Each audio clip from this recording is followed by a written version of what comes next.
നാമം ജപായനം പുണ്യം നിരുപമദീപാങ്കുരം പോലെ സ്വരശ്രുതിലയവരമതുലം ദീവാങ്കണം മോക്ഷസംഗീതസാരം നീളും വഴിത്താരയിൽ ജീവതാരം മന്ത്രാലാപം മായാവിൻ നിൻ പ്രസാദം. ദീപം ദീപം ദീപം. ഏവർക്കും സന്ധ്യാദീപത്തിലേക്ക് സ്വാഗതം.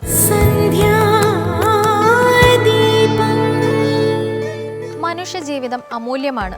ആ ജീവിതത്തെ വലിയ ലക്ഷ്യങ്ങളുടെ സാക്ഷാത്കാരത്തിനു വേണ്ടി സമർപ്പിക്കാൻ നമുക്ക് കഴിയണം. അതിന് ഈശ്വര കൃപ കൂടിയേ തീരും. ലോകത്തിന് ഉപകാരപ്രദമായ പലതും നമുക്ക് ചെയ്യാൻ കഴിയണം. സ്വാഗതം ഇന്നത്തെ സന്ധ്യാദീപത്തിലേക്ക്.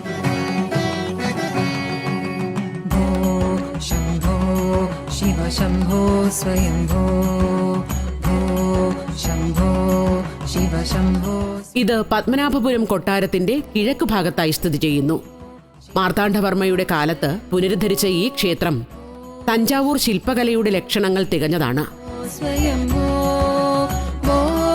ശംഭോ ശിവ ശംഭോ സ്വയംഭോ. 12 ശിവാലയങ്ങളിൽ പാർവതി പ്രതിഷ്ഠയുള്ളതും രഥോത്സവം നടക്കുന്നതുമായ ഏക ക്ഷേത്രമാണിത്. ഇതിനു സമീപം വിശാലമായ തീർത്ഥക്കുളവും അതിനു നടുവിൽ ഒരു കൽമണ്ഡപവുമുണ്ട്.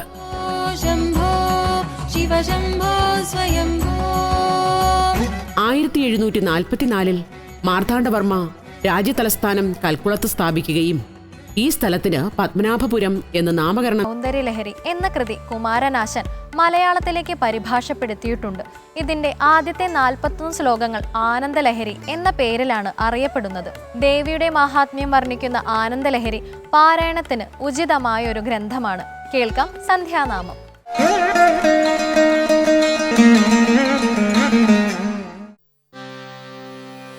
നമഃ പാർവതീ പതേ ഹര ഹര മഹാദേവ. ശ്രീശങ്കരനാമ സങ്കീർത്തനം ഗോവിന്ദ ഗോവിന്ദ.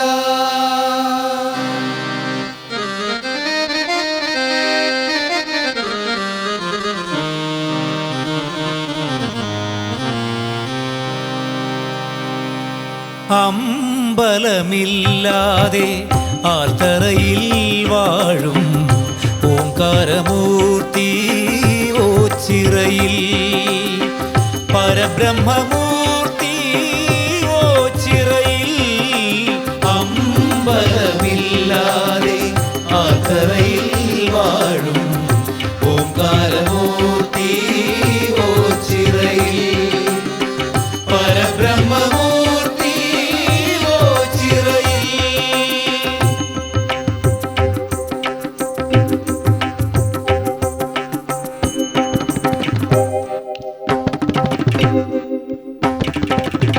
ചുറ്റുവിളക്കുണ്ട്, മീനാക്ഷിക്കാവുണ്ട്, കൽച്ചിറയുണ്ടിവിടെ. ചിത്തത്തിലോർത്തു ഭജിക്കുന്നു ശങ്കര, നിത്യവും നിന്റെ നാമം. ചിത്തത്തിലോർത്തു ഭജിക്കുന്നു ശങ്കര, നിത്യവും നിന്റെ നാമം. അമ്പലമില്ലാതെ ആൽത്തറയിൽ വാഴും ഓംകാരമൂർത്തി ഓച്ചിറയിൽ പരബ്രഹ്മമൂർത്തി ഓച്ചിറയിൽ.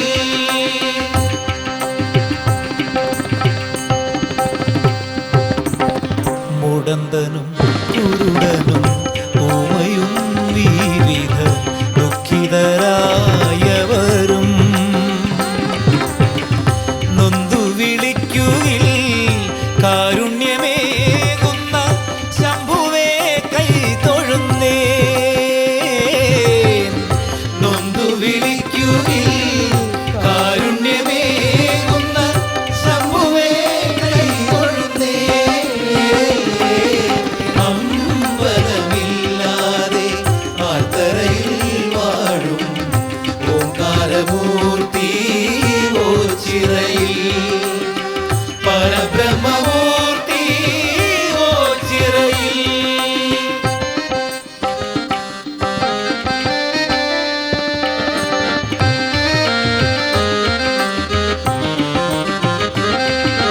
അരൂപിയാകിലും ശങ്കരലീലകൾ ഭക്തർക്കുള്ളിൽ കണ്ടിടാം. വെള്ളിക്കുന്നും ചുടലക്കാടും വിലാസ നർത്തന രംഗങ്ങൾ,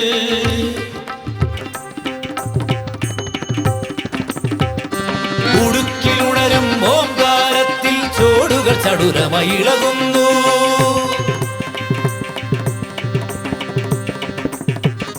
സംഹാരതാണ്ഡവമാടുന്ന നേരത്തും ശൃംഗാര കേളികളാടുന്നു.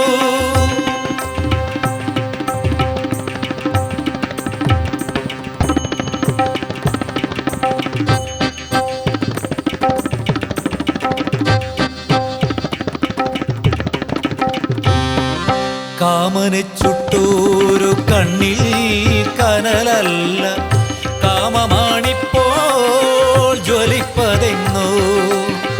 കുന്നിൻ മകളറിയാതെ ആകന്നയ്ക്ക് ഒളി സേവ ചെയ്യുന്നു മുക്കണ്ണൻ.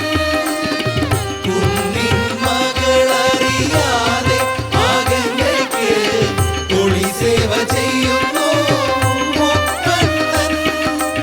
ഒളി സേവ ചെയ്യുന്നു മുക്കണ്ണൻ. അമ്പലമില്ലാതെ ആർത്തറയിൽ വാഴും ഓംകാരമൂർത്തി ഓച്ചിറയിൽ, പരബ്രഹ്മമൂർത്തി ഓച്ചിറയിൽ. തമിഴ്നാട്ടിലെ കാഞ്ചീപുരത്ത് സ്ഥിതി ചെയ്യുന്ന ശിവക്ഷേത്രമാണ് ഏകാംബേശ്വര ക്ഷേത്രം. പഞ്ചഭൂത സങ്കല്പത്തിൽ പ്രതിഷ്ഠിച്ച ക്ഷേത്രങ്ങളിൽ ഇത് ഭൂമിയെ പ്രതിനിധാനം ചെയ്യുന്നു. ഇവിടത്തെ ശിവലിംഗം പൃഥ്വിലിംഗം എന്നറിയപ്പെടുന്നു. ഏകാംബേശ്വര ക്ഷേത്രത്തിന്റെ വിശേഷങ്ങളാണ് ഇന്നത്തെ കഥയമമയിൽ. എല്ലാ മാന്യ പ്രേക്ഷകർക്കും കഥയമമ്മയുടെ ഇന്നത്തെ അധ്യായത്തിലേക്ക് ഹാർദമായ സ്വാഗതം. ഈ വരുന്ന ഫെബ്രുവരി മാസം 15-ാം തീയതി മഹാശിവരാത്രിയാണ്. ഭഗവാൻ മഹാദേവനെ ഏറ്റവും പ്രാധാന്യത്തോടു കൂടി നമ്മളെല്ലാവരും ഭക്ത്യാദരവ് പൂർവ്വം ആരാധിക്കാൻ കാത്തിരിക്കുന്ന ഈ ആഴ്ചയിൽ ഈ വരുന്ന 5 ദിവസങ്ങളിലായി നമ്മൾ ഭഗവാന്റെ പഞ്ചഭൂത ലിംഗങ്ങളെക്കുറിച്ചാണ് കഥയമമ്മയിൽ സംസാരിക്കാൻ പോകുന്നത്. നമുക്കെല്ലാവർക്കും അറിയാം, ഭഗവാൻ മഹാദേവൻ എന്ന് പറയുന്ന ചൈതന്യം ഈ ലോകത്തിൻ്റെ മുഴുവൻ പിതൃസ്ഥാനം അലങ്കരിക്കുന്ന ആളാണ്. അദ്ദേഹത്തിൻ്റെ പഞ്ചഭൂതലിംഗങ്ങളെക്കുറിച്ച് കേൾക്കുന്നത് തന്നെ സർവ്വപാപങ്ങളിൽ നിന്നും മുക്തി തരുന്നു എന്ന് പല മഹാത്മാക്കളും അഭിപ്രായപ്പെടാറുണ്ട്. അതുകൊണ്ട് തന്നെ ഇന്ന് തൊട്ട് നമുക്ക് ഭഗവാന്റെ പഞ്ചഭൂതലിംഗങ്ങളെക്കുറിച്ച് സംസാരിക്കാം. ആവുന്ന വിധം അതിലോരോന്നിലും മനസ്സുകൊണ്ട് ദർശനം നടത്താൻ ശ്രമിക്കാം. ഇന്നേ ദിവസം 1-ാം ദിവസം നമ്മൾ ഭഗവാന്റെ പഞ്ചഭൂതലിംഗങ്ങളിലെ ഒന്നാമത്തെ പൃഥ്വി തത്വത്തിലുള്ള ഭൂമി രൂപത്തിൽ ഭഗവാനെ ആരാധിക്കുന്ന ഏകാംബരേശ്വര ക്ഷേത്രത്തിൻ്റെ വിശേഷങ്ങളാണ് പരിശോധിക്കാൻ പോകുന്നത്. നമുക്കെല്ലാവർക്കും അറിയാം, പ്രപഞ്ചം എന്ന് പറയുന്ന വാക്കിന് തന്നെ പ്രധാനപ്പെട്ട 5 ഭൂതങ്ങൾ കൊണ്ട് നിർമ്മിതമായത് എന്നർത്ഥമുണ്ട്. ഏതൊക്കെയാണ് പഞ്ചഭൂതങ്ങൾ എന്ന് ചോദിക്കുകയാണെങ്കിൽ ഭൂമി, ജലം, വായു, ആകാശം, അഗ്നി, ഇങ്ങനെ 5 ഭൂതങ്ങൾ കൊണ്ടാണ് ഈ കാണാവുന്ന ചരാചരങ്ങളെ മുഴുവൻ സൃഷ്ടിക്കപ്പെട്ടിട്ടുള്ളത്. എന്നാൽ ഈ കാണാവുന്ന ചരാചരങ്ങളിൽ മുഴുവൻ ഭഗവാനെ കാണാനാണ് സനാതനധർമ്മം പഠിപ്പിക്കുന്നത്. അങ്ങനെ സനാതനധർമ്മം ഉദ്ഘോഷിക്കുന്ന ഭൂമി തത്വത്തിൽ ഭഗവാനെ ആരാധിക്കുന്ന സ്ഥലമാണ് തമിഴ്നാട്ടിലെ കാഞ്ചീപുരത്തിനടുത്തായി സ്ഥിതി ചെയ്യുന്ന ഏകാംബരേശ്വര ക്ഷേത്രം. ഈ ക്ഷേത്രത്തിൻ്റെ കഥ വളരെയധികം രസകരമാണ്. ഒരിക്കൽ ഭഗവാൻ ധ്യാനത്തിലിരിക്കുന്ന സമയത്ത് സാക്ഷാൽ ശ്രീപാർവതി ദേവി പുറകിൽ നിന്ന് വന്ന് ഭഗവാന്റെ കണ്ണ് പൊത്തി എന്നാണ്. ഏതാനും നിമിഷങ്ങളെ ഭഗവതി ആ ഒരു പ്രവൃത്തി ചെയ്തുള്ളൂ എങ്കിൽ പോലും ഭഗവാന്റെ കണ്ണുകൾ പൊത്തിയ സമയത്ത് ലോകം മുഴുവൻ, പ്രപഞ്ചം മുഴുവൻ ഇരുട്ടിലായി എന്നാണ്. അത് ഭഗവതിയെ ദേവൻ വളരെയധികം സമാധാനപൂർവ്വം പറഞ്ഞ് ധരിപ്പിക്കുന്നു. എത്രയൊക്കെയാണെങ്കിലും അങ്ങ് ചെയ്തത് അപരാധമാണ് എന്നുള്ള കാര്യം മനസ്സിലാക്കിപ്പിക്കുന്നു. അതിന് പരിഹാരമായി ഭൂമിയിൽ പോയി ഭഗവതിയോട് തപസ് ചെയ്യാനായിട്ട് ഭഗവാൻ ആവശ്യപ്പെടുന്നുണ്ട്. അങ്ങനെ ദേവി ഭൂമിയിൽ വന്ന് നിരവധിയായിട്ടുള്ള സ്ഥലങ്ങളിൽ തപസ് ചെയ്യുകയും അവിടെയൊക്കെ തന്നെ തൻ്റെ പ്രാണേശ്വരനായിട്ടുള്ള ഭഗവാനെ പ്രതിഷ്ഠിക്കുകയും ചെയ്തിട്ടുണ്ട്. അങ്ങനെ ദേവി കാഞ്ചീപുരത്തിനടുത്തുള്ള ഏകാംബരേശ്വര ക്ഷേത്രം നിലനിൽക്കുന്ന ഈ സ്ഥലത്തെത്തുകയും അവിടെയുള്ള ഒരു മാവിൻ്റെ ചുവട്ടിൽ ഇരുന്നു കൊണ്ട് ദേവി തപസ് തുടങ്ങുകയും ചെയ്തു എന്നാണ്. ദേവിയുടെ തപസ്സിന് വേണ്ടി ദേവി ഒരു മണലുകൊണ്ടുള്ള ഒരു ശിവലിംഗം അവിടെ നിർമ്മിച്ചു. ദേവിയുടെ തപസ്സിനെ പരീക്ഷിക്കാനായിട്ട് ഭഗവാൻ ആദ്യം അഗ്നിയെ അയച്ചു എന്നാണ്. എന്നാൽ അഗ്നിയെ കണ്ട ഭഗവതി വിഷ്ണുവിനോട് സഹായം അഭ്യർത്ഥിക്കുകയും ഭഗവാൻ ചന്ദ്രനെ അയച്ചുകൊണ്ട് ശ്രീപാർവതി ദേവിയെ സഹായിക്കുകയും ചെയ്തു എന്നാണ്. അത് കഴിഞ്ഞ് മഹാദേവൻ ഗംഗാദേവിയെ പരീക്ഷിക്കാനായിട്ട് അയച്ചു, ശ്രീപാർവതി ദേവിയെ. എന്നാൽ ഗംഗയ്ക്ക് താൻ സഹോദരിയാണ് എന്ന് ബോധ്യപ്പെടുത്തിക്കൊണ്ട് ആ പരീക്ഷണത്തിൽ നിന്നും ശ്രീപാർവതി ദേവി വിജയിച്ചു. ഇങ്ങനെ തൻ്റെ ഓരോ പരീക്ഷണങ്ങളും കൃത്യമായിട്ട് നേരിട്ട ആ പാർവതി ദേവിയിൽ അത്യന്തം സന്തുഷ്ടനായിട്ടുള്ള മഹാദേവൻ ആ മാവിൻ വൃക്ഷത്തിൽ നിന്ന് പ്രത്യക്ഷനായി ഏകാംബരേശ്വരനായി ഭഗവതിയുടെ മുമ്പിൽ എന്നാണ് ഐതിഹ്യം പറയുന്നത്. അതുകൊണ്ട് അവിടെ ഭഗവാനെ ഏകാംബരേശ്വരൻ എന്ന പേരിൽ ആരാധിക്കുന്നു. ഭഗവാന്റെ പൃഥ്വി തത്വം, ഭൂമി രൂപത്തിൽ ഭഗവാനെ ആരാധിക്കുന്ന പഞ്ചഭൂതലിംഗങ്ങളിലെ ക്ഷേത്രമാണ് ദക്ഷിണേന്ത്യയിലെ കാഞ്ചീപുരത്തിനടുത്ത് സ്ഥിതി ചെയ്യുന്ന ഏകാംബരേശ്വര ക്ഷേത്രം. ഭഗവാനെ ഭൂമിയിൽ കാണാൻ വേണ്ടി നമ്മളിവിടെ ശീലിക്കുന്നു. നമുക്കെല്ലാവർക്കും അറിയാം, മഹാഭാരത കഥയിൽ സാക്ഷാൽ അർജുനൻ ഭഗവാനെ കിരാതമൂർത്തിയായിട്ട് കാണുന്ന സമയത്ത് ആരാധിക്കാനായിട്ടുണ്ടാക്കുന്ന ശിവലിംഗം മണ്ണ് കുഴച്ചുണ്ടാക്കുന്ന ലിംഗമാണ്. പാർത്ഥിവലിംഗം അല്ലെങ്കിൽ പാർത്ഥൻ ഉണ്ടാക്കിയത് കൊണ്ട് ആ ലിംഗത്തിന് അങ്ങനെ ഒരു പേര് വന്നു എന്ന് പറയാറുണ്ട്. അതുപോലെ തന്നെ ഇവിടെയും അമ്മ മണലുകൊണ്ട്, ഭൂമി കൊണ്ടാണ് ഭഗവാന്റെ ലിംഗം സൃഷ്ടിച്ചത്. അതുകൊണ്ട് ഇവിടെ ഭൂമി തത്വത്തിലാണ് ഭഗവാന്റെ പ്രതിഷ്ഠയുള്ളത്. ക്ഷേത്രം വളരെയധികം മനോഹരമായിട്ടുള്ളൊരു ക്ഷേത്രമാണ്. ഏതാണ്ട് 59 മീറ്റർ 192 അടി നീളമുള്ള ഇന്ത്യയിലെ തന്നെ ഏറ്റവും വലിയ ഗോപുരങ്ങൾ അടങ്ങിയിട്ടുള്ള ക്ഷേത്ര നിർമ്മിതികളിൽ ഒന്നാണ് ഏകാംബരേശ്വര ക്ഷേത്രം. ഈ ക്ഷേത്രത്തിലെ ഏറ്റവും പ്രധാനപ്പെട്ട സവിശേഷതയായിട്ട് പറയുന്നത് ഭഗവാന്റെ ശ്രീകോവിലിൻ്റെ വലതുഭാഗത്തായിട്ട് ഒരു ചെറിയ വാതിലുണ്ട് എന്നാണ്. ആ വാതിലിലൂടെ പ്രവേശിക്കുമ്പോഴും ആ വാതിലിലൂടെ തിരിച്ച് പുറത്തേക്ക് പോകുമ്പോഴും തല കുനിച്ചുകൊണ്ട് മാത്രമേ നമുക്ക് സഞ്ചരിക്കാൻ സാധിക്കുള്ളൂ അത്രേ. അതിനർത്ഥം ശരീരത്തിൻ്റെ 3 അവസ്ഥയെ, അതായത് യൗവനം, കൗമാരം, വാർദ്ധക്യം, ഈ 3 അവസ്ഥയിലൂടെയും കടന്നു പോകുന്ന തരത്തിൽ ആ ഭഗവാനെ കണ്ട് നമുക്ക് തിരിച്ചു പോകാൻ സാധിക്കും എന്നാണ്. അതുകൊണ്ട് തന്നെ ഏകാംബരേശ്വര ക്ഷേത്രത്തിൽ ദർശനം നടത്തുന്ന ആളുകൾക്ക് പുനർജന്മം ഉണ്ടാവില്ല എന്നൊരു വിശ്വാസവും നിലനിൽക്കുന്നുണ്ട്. അങ്ങനെ മനോഹരമായിട്ടുള്ള ക്ഷേത്ര നിർമ്മിതിയിൽ ഭഗവാൻ ഏകാംബരേശ്വരനായിട്ടിരിക്കുന്നു. സാക്ഷാൽ കാഞ്ചി കാമാക്ഷിയുടെ രൂപത്തിൽ സാക്ഷാൽ പരാശക്തിയായിട്ടുള്ള ശ്രീപാർവതി ദേവിയും അവിടെ വിരാജിക്കുന്നുണ്ട്. അങ്ങനെ ഈ ലോകത്തിൻ്റെ മുഴുവൻ മാതാപിതാക്കളായിട്ടുള്ള മഹാദേവൻ ഏകാംബരേശ്വരനായിട്ടും ശ്രീ പാർവതി ദേവി കാഞ്ചി കാമാക്ഷിയായിട്ടും വിരാജിക്കുന്ന ആ പുണ്യഭൂമിയിലേക്ക് ഏതെങ്കിലും ഒരു കാലഘട്ടത്തിൽ നമുക്കെല്ലാവർക്കും എത്താൻ സാധിക്കട്ടെ. ഇപ്പോൾ ഈ നിമിഷം ഭഗവാന്റെ ശിവരാത്രിയിലേക്ക് നമ്മൾ സഞ്ചരിച്ചു കൊണ്ടിരിക്കുന്ന ഈ അവസരത്തിൽ മനസ്സുകൊണ്ടെങ്കിലും ഭഗവാന്റെ ഏകാംബരേശ്വര ക്ഷേത്രത്തിൽ പോകാനും അവിടെ ഭഗവാനെ നമസ്കരിക്കാനുമുള്ളൊരു ഭാഗ്യം നമുക്ക് ഇവിടെ നമ്മൾ എവിടെയാണോ ഇപ്പോൾ ഉള്ളത് അവിടെ അനുസ്മരിച്ചുകൊണ്ട് ചെയ്യാനും സാധിക്കട്ടെ. എത്ര തവണ പഞ്ചാക്ഷരം ചൊല്ലാൻ സാധിക്കുമോ അത്രയും തവണ ഈ സമയത്ത് പഞ്ചാക്ഷരം കൊണ്ട് ഭഗവാനെ ആരാധിക്കാൻ നമുക്ക് സാധിക്കട്ടെ.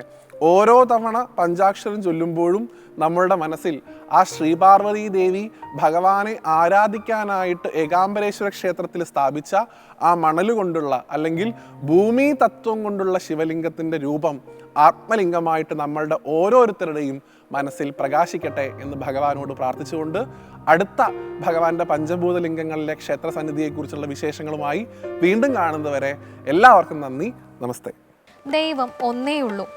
ദേവീക്ഷേത്രത്തിൽ ഒരു രീതി, ശിവക്ഷേത്രത്തിൽ മറ്റൊരു രീതി, വിഷ്ണു ക്ഷേത്രത്തിൽ വേറെയൊരു രീതി എന്നിങ്ങനെ ചിട്ടകൾ മാറുന്നതിൽ എന്തർത്ഥമാണുള്ളത് എന്ന് നമുക്ക് തോന്നിയേക്കാം.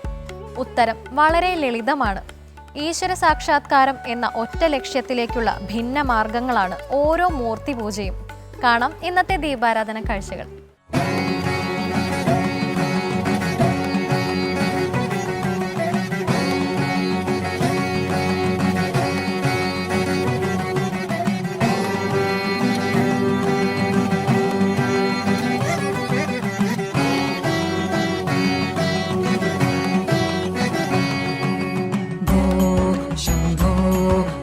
ശംഭോ സ്വയംഭോ.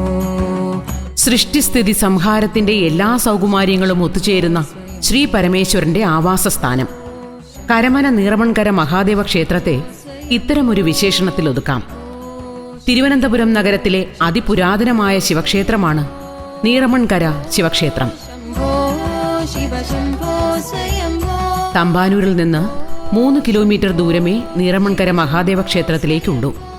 തിരുവനന്തപുരം കന്യാകുമാരി പാതയിൽ നീറമൺകര ജംഗ്ഷനിൽ നിന്ന് വലതുവശത്തേക്ക് തിരിഞ്ഞാലുടൻ ക്ഷേത്രം കാണാൻ കഴിയും. അനന്തപുരിയുടെ ജീവവാഹിനിയായിരുന്ന കരമനയാറിന്റെ തീരത്തായിരുന്നു നീറമൺകര മഹാദേവ ക്ഷേത്രം. കാലപ്രവാഹത്തിൽ നദിക്കും ക്ഷേത്രത്തിനുമിടയിലുള്ള സ്ഥലം ജനവാസ സ്ഥലമായി മാറി. പുരാതന കാലത്ത് മനുഷ്യർ കുടിയേറിപ്പാർത്ത സ്ഥലങ്ങളിലൊന്നാണ് കരമന. ശ്രീ പരശുരാമൻ വീണ്ടെടുത്ത 64 പ്രാട്ടരദേശങ്ങളിൽ ഒന്നാണ് കരമനയെന്നും വിശ്വാസമുണ്ട്. ഐതിഹ്യം കൊണ്ടും ചരിത്ര പ്രാധാന്യം കൊണ്ടും പണ്ടുമുതലേ കരമന പ്രസിദ്ധമെന്ന് വ്യക്തം. ശംഭോ ശിവ ശംഭോ സ്വയംഭോ ശംഭോ ശിവ. നീറമൺകര ഹെർ ഹൈനസ് മഹാറാണി സേതു പാർവതിബായി NSS വനിതാ കോളേജിലേക്ക് പോകുന്ന പാതയോട് ചേർന്ന് കിഴക്കാണ് ക്ഷേത്രക്കുളം. അത് കഴിഞ്ഞാലുടൻ ക്ഷേത്ര കമാനം. ചില കൂറ്റൻ കരിങ്കൽ തൂണുകൾ ക്ഷേത്രപ്പറമ്പിൽ കിടക്കുന്നത് കാണാം. പുരാവസ്തു സംരക്ഷിതം എന്നെഴുതിയ കരിങ്കൽ തൂണുകളിൽ നിന്ന് തന്നെ ക്ഷേത്രത്തിന്റെ പഴക്കം മനസ്സിലാക്കാം. സംസ്ഥാന സർക്കാരിന്റെ പുരാവസ്തു വകുപ്പിന്റെ സംരക്ഷിത സ്മാരകം എന്ന അറിയിപ്പ് ക്ഷേത്ര കവാടത്തിലുമുണ്ട്.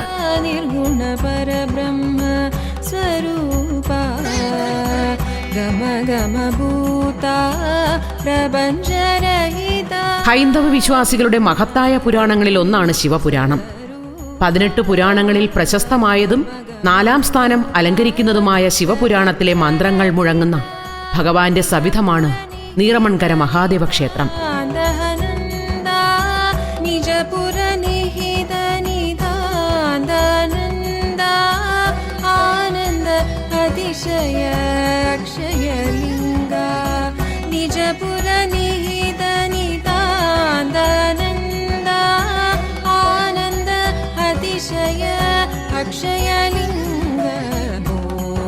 ക്ഷേത്രത്തിലെത്തുന്ന ആരെയും ആകർഷിക്കുന്നതാണ് ഭഗവാന്റെ വാഹനമായ നന്ദികേശൻ. ശംഭോ ശിവ ശംഭോ സ്വയംഭോ.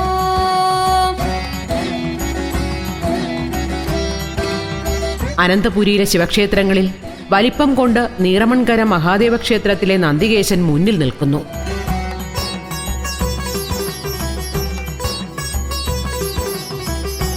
നന്ദികേശനെ പ്രാർത്ഥിച്ച് അനുവാദം വാങ്ങിച്ചാണ് ഭക്തർ ശ്രീ പരമേശ്വരനെ ദർശിക്കാൻ ക്ഷേത്രത്തിനുള്ളിലേക്ക് കടക്കുന്നത്.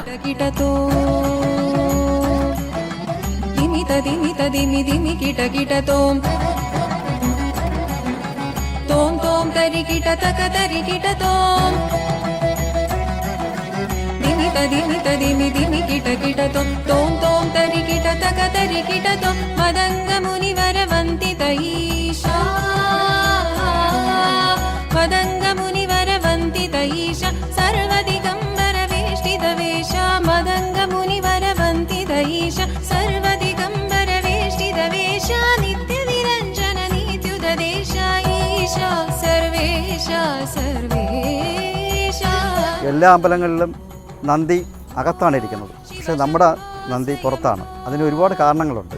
പലരും പറഞ്ഞു കേട്ട കഥകളാണ്. ഈ നന്ദി ഇവിടെ ചുറ്റി മേയാൻ പോവുകയും അത് പൂജ സമയത്ത് കറക്റ്റായിട്ട് അകത്ത് കിടത്തില്ല എന്ന് പറയുകയും ചെയ്യുന്നു. ആ സമയത്ത് ഭഗവാൻ പറഞ്ഞു, നീ ഇനി പുറത്ത് കിടന്നാൽ മതിയെന്ന് പറഞ്ഞു. അതാണ് ഈ കാണുന്ന നന്ദിയുടെ പ്രതിഷ്ഠ. എല്ലാ അമ്പലങ്ങളിലും നന്ദി അകത്തായിരിക്കും. പക്ഷേ ഭഗവാന്റെ നടയിൽ നന്ദി പുറത്താണ് ഇരിക്കുന്നത്. വളരെ വിശേഷപ്പെട്ടതാണ്. നന്ദിയോട് ചെവിയിൽ പറഞ്ഞു കഴിഞ്ഞാൽ എല്ലാ കാര്യങ്ങളും നടക്കുമെന്ന് പലരും ഇവിടെ അനുഭവസ്ഥനാണ്. ജീവിതത്തിൽ അഭിമുഖീകരിക്കുന്ന എല്ലാ പ്രതിസന്ധികളെയും ധൈര്യപൂർവ്വം നേരിടാൻ ശക്തിയും ധൈര്യവും നൽകുന്നു ഈ മഹാദേവൻ. ഞാനിവിടെ വന്നിട്ട് 3.5 പതിറ്റാണ്ടായി.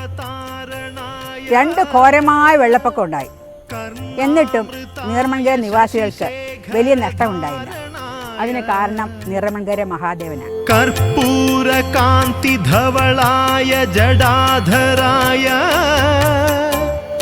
ദാരിദ്ര്യ ദുഃഖ ദഹനായ നമഃ ശിവായ ഗൗരീ പ്രിയായ രജനീശ കലാധരായ कालान्तकाय भुजगाधिपकङ्कणाय നീറമൺകര മഹാദേവ ക്ഷേത്രത്തിലേത് സ്വയംഭൂവായ ശിവലിംഗമെന്നാണ് വിശ്വാസം. യോഗസ്ഥാനമൂർത്തി രൂപത്തിലുള്ള പ്രതിഷ്ഠ എന്നതും മറ്റൊരു പ്രത്യേകത. സ്വയംഭൂവായതുകൊണ്ട് തന്നെ ക്ഷേത്രത്തിന്റെ കാലപ്പഴക്കമോ ഐതിഹ്യമോ കൃത്യമായി പറയാൻ കഴിയില്ല. സംഘകാല കൃതികളിൽ ഈ ക്ഷേത്രത്തെക്കുറിച്ച് പറയുന്നുണ്ടെന്ന് പറയുമ്പോൾ തന്നെ കാലപ്പഴക്കം ഊഹിക്കാവുന്നതാണ്. ഭഗവാന്റെ ഈ സ്വയംഭൂ അവതാരത്തിന് പല മാനങ്ങളുണ്ട്. നിസ്സംഗത, ശാന്തി, ലാളിത്യം, സ്നേഹം, വരദാനങ്ങൾ, കല എന്നിവയുടെ എല്ലാം തീക്ഷ്ണഭാവമാണ് ശ്രീ പരമേശ്വരൻ.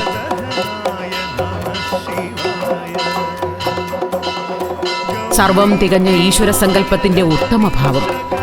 വിശ്വസിക്കുന്ന ദേവൻ, വിശ്വസിക്കാവുന്ന ദേവൻ, വിശ്വസിക്കപ്പെടേണ്ട ദേവൻ, അതാണ് നീറമൺകര മഹാദേവ ക്ഷേത്രത്തിലെ ഭഗവാൻ. ക്ഷേത്രത്തിലേക്ക് കയറുമ്പോൾ ശ്രീകോവിലിന് മുന്നിലായി കൽമണ്ഡപം.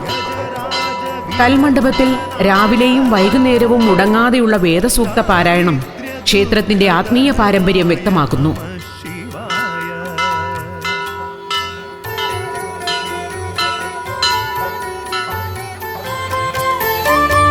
നമ്മുടെ ശിവക്ഷേത്രം നിലവിൽ വന്നത് 14-ാം നൂറ്റാണ്ടിലാണ് എന്ന് ചരിത്രകാരന്മാർ രേഖപ്പെടുത്തിയിട്ടുണ്ട്.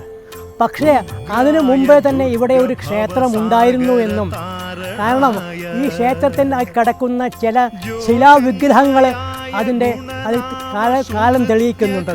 എനിക്കൊരു ആക്സിഡൻറ്റ് ഇവിടെ വന്നപ്പോൾ ഞാൻ 3/4 മണിക്കൂർ അല്ല 3.5 മണിക്കൂർ ബോധമില്ലാതെ കിടക്കുകയായി. ഹോസ്പിറ്റലിൽ കൊണ്ടുപോയിട്ട് ഇവിടുത്തെ ഭക്തജനങ്ങൾ നിറമങ്ങര ശിവനെ പ്രാർത്ഥിച്ചതിൻ്റെ ഫലമായി എനിക്ക് ജീവൻ തിരിച്ചു.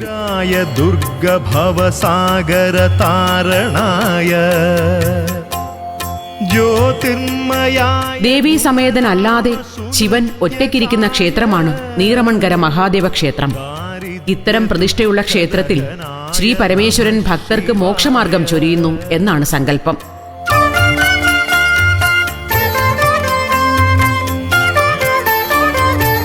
അതുകൊണ്ട് തന്നെ ഭൗതിക നേട്ടങ്ങളെക്കാൾ മോക്ഷത്തിലേക്ക് നയിക്കുന്ന ആത്മീയ ചിന്തകളാണ് ഇവിടെ ശക്തമാകുന്നത്. ശ്രീകോവിലിന്റെ തെക്കുഭാഗത്താണ് ഗണപതിയുടെ പ്രതിഷ്ഠ.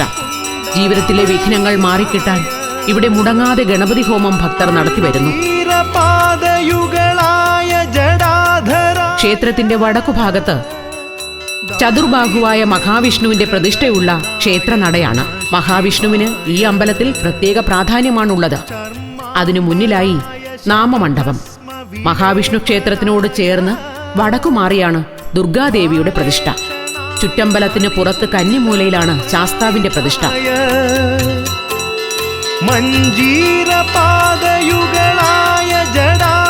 ഇതിന് തൊട്ടരികിലായി നാഗദേവതകളെയും കുടിയിരുത്തിയിരിക്കുന്നു.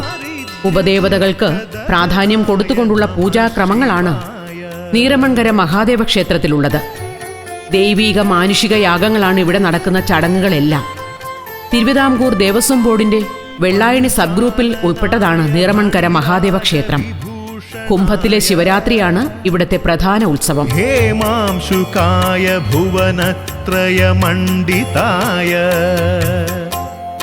ആനന്ദഭൂതി വര ധനുമാസത്തിലെ തിരുവാതിര, എല്ലാ മാസങ്ങളിലെയും പ്രദോഷം എന്നിവയും ഇവിടുത്തെ പ്രധാന ദിവസങ്ങളാണ്. നൃത്തസംഗീതങ്ങൾക്കൊപ്പം ഓം നമശിവായ മന്ത്രങ്ങൾ കൊണ്ടും ഭക്തർ മോക്ഷദായകനായ ഭഗവാനെ ശിവരാത്രി നാളിൽ ആരാധിക്കുന്നു. മഹാരുദ്രവും മഹാരുദ്രയജ്ഞവും മഹാരുദ്ര സമകവും വേദമന്ത്രങ്ങളെല്ലാം ഉപദേശിച്ചും വേദമന്ത്രങ്ങളെല്ലാം പഠിച്ചും പഠിപ്പിക്കുകയും ചെയ്യുന്ന നീറമൺകര ശ്രീ മഹാദേവ ക്ഷേത്രത്തിൽ വർഷം തോറും വേദമന്ത്രങ്ങൾ ഉച്ചരിച്ച് നടന്നു വരാറുണ്ട്. അതിൻ്റെ അനുഗ്രഹത്തിൽ എല്ലാ മാസവും കറുത്തപക്ഷവും വെളുത്തപക്ഷവും പ്രദോഷ പൂജയും നിത്യപൂജകളും നടന്നു വരാറുണ്ട്.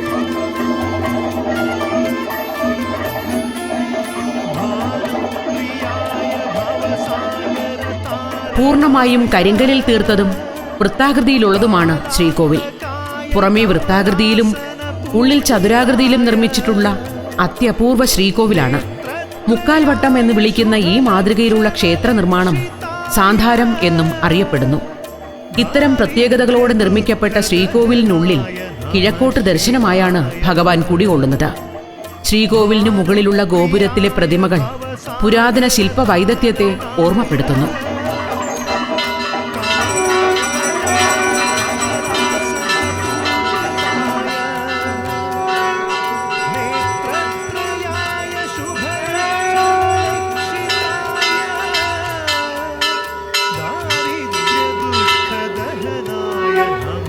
തിരുവനന്തപുരം ജില്ലയിലെ അതിപുരാതന ക്ഷേത്രങ്ങളിൽ ഒന്നാണ് നീറമൺകര മഹാദേവ ക്ഷേത്രം.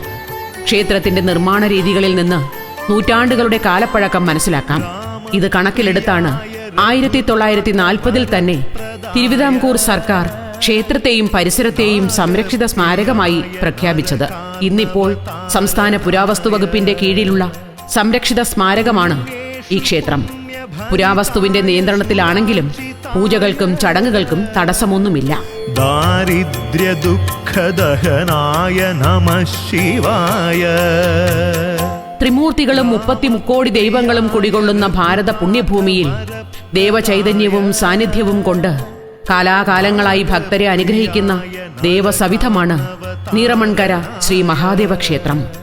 പഞ്ചാക്ഷരി മന്ത്രത്താൽ പവിത്രമായ ഈ ക്ഷേത്രഭൂമിയിലെത്തുന്നവർക്ക് സദാ അനുഗ്രഹം ചൊരിഞ്ഞുകൊണ്ട് ശ്രീ പരമേശ്വരൻ യോഗസ്ഥാനനായി വാഴുന്നു. ദഹനായ നമഃ ശിവായ.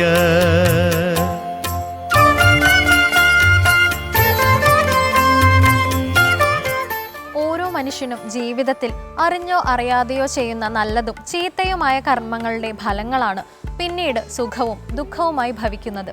അതുകൊണ്ട് സത്കർമ്മങ്ങൾ ചെയ്യാൻ ശ്രദ്ധിക്കുക. ഇന്നത്തെ സന്ധ്യാദീപം ഇവിടെ അവസാനിക്കുന്നു. ഏവർക്കും നന്ദി.